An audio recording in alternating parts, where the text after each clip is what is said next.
Hey everybody, today we're going to be tying a very sexy Waltz worm.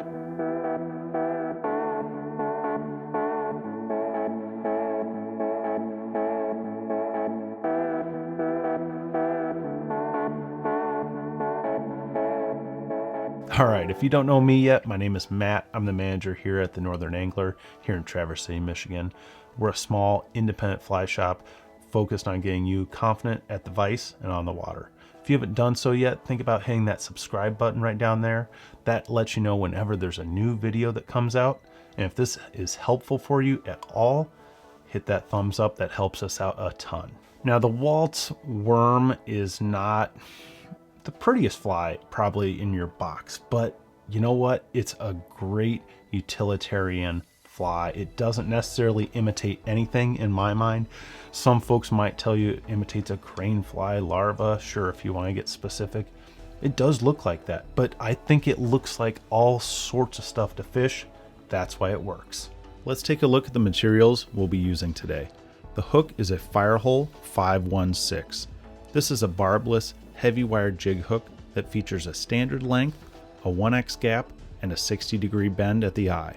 I typically tie this fly in sizes 10 to 14, but you can go even bigger in dirty water. To get this fly down, we'll be adding a slotted tungsten bead up front. Today, it's a 3.5 millimeter from Firehole to match our size 12 hook. For the thread, I'll be using Uni 6/0 in red. This will give us a nice red hot spot next to that silver bead. You can use just about any buggy dubbing you have at your desk, but I really like the So Scud dubbing for this fly. It's wonderful to work with, easy to brush out, and there are some great color options. To make this a sexy Waltz worm, I'll be wrapping Flashabou Opal as a rib.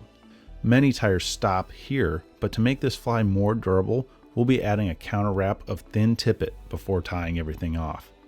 As always, there's a link in the description for the full material list and the tools used in today's video.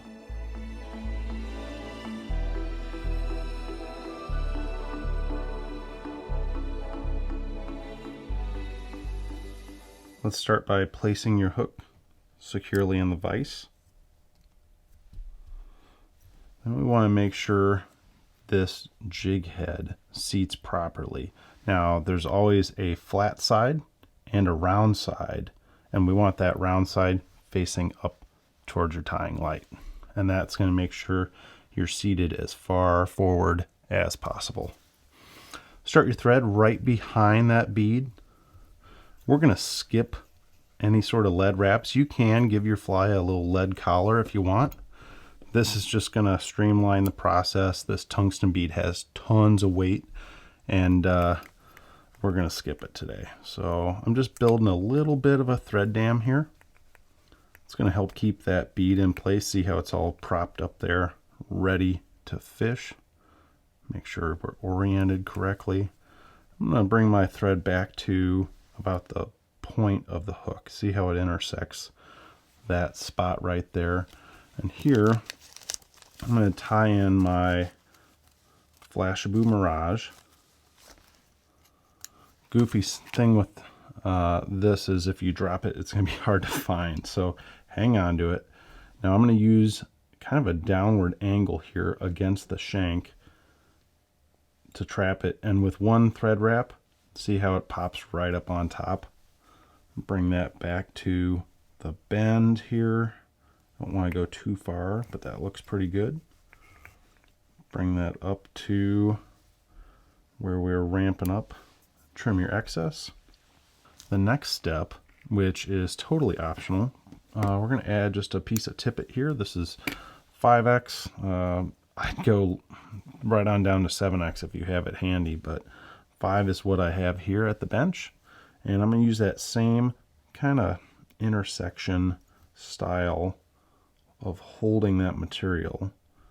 And one wrap is going to bring it right to the top there again. Really, really helpful way to tie things in if you don't feel like doing a pinch wrap. Here we can just trim your excess.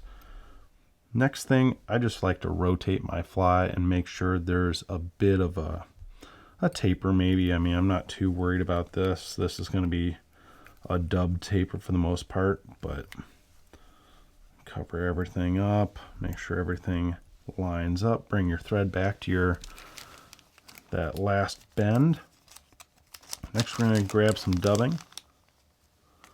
This is way too much. I'm not sure you can see this, but that's okay. Sometimes you got to grab more than you need just to get started. This is a really nice Antron based dubbing. I always like to wet my thread first. You can use some wax if you need it. Create a nice dubbing noodle here. And it doesn't have to be real tight. We're going to pick some of this stuff out, so don't worry about that. Start working it up. Add a little bit more dubbing as you go. A little bit thicker up front, of course, as usual. Add just a teeny tiny bit more for this one. I can tell I'm going to want to bump it up near the collar. Okay, now I've got bare thread. I'm going to do a half hitch here.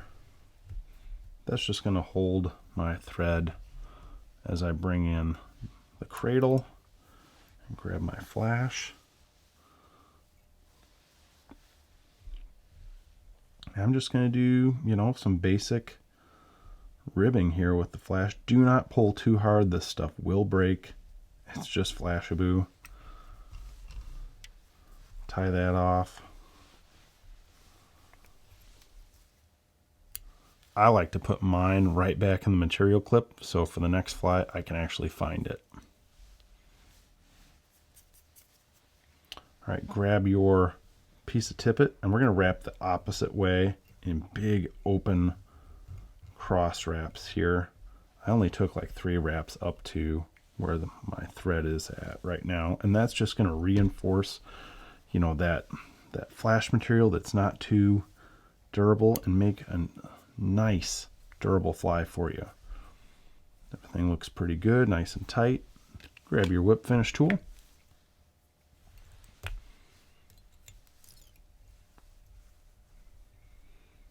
I do about a 5 or 6 turn whip finish. One's probably plenty here. That's going to give you a nice red hot spot there. I think it kind of, I don't know, red always plays well with silver in my book. So grab your finish, whether you're using head cement, super glue. We're going to just use some thin UV here.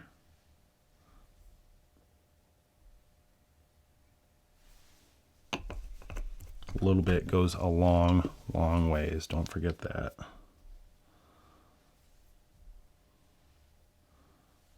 Hit it with your light, cure it up. Just a few rotations should do the trick. And you can be done here if you want. I personally like to comb mine out. I got this Stone Faux comb tool. I've used it enough. I actually had to replace the Velcro this year. I just give it a few rubs down the side, a few on top. I don't go too crazy. I just want a few errant fibers to trap air bubbles and things like that and look a little bit buggier. Because if I comb this out too much, you can't really see the ribbing. This way you can still see that ribbing.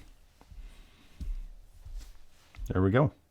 All right, that's it, everyone. Thanks so much for watching. I hope you get a chance to tie this fly and fish it. Let us know what you think in the comments down below.